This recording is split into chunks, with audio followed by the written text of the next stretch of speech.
Kad ekonomika yra nuobodu, ko gero didžiausias mitas ir kad viskas susijęs su skaičiais, skaičiavimais, matematika, tai tikrai ne.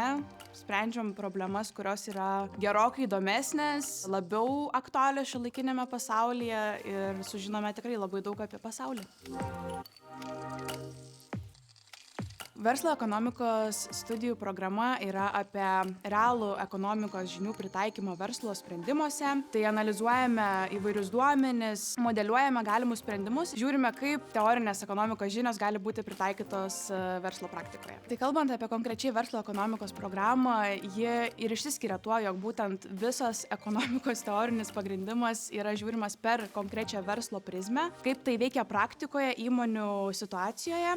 Be to, šita programa išsiskiria tuo, jog ji priešingai nei kitos programos yra organizuojama nuotoliu ir savaitgaliais, todėl labai tinka dirbančiam žmogui jau, kadangi galima labai lengvai suderinti paskaitas su darbu. Kompetencijos, kurias įgauname studijuodami šitą studijų programą, tai yra verslo analitika, inovacijų valdymas, įvairios strategijos valdymo priemonės, todėl galima būti verslo analitikais, strateginės plėtros vadovais arba rinkos analizės atlikti.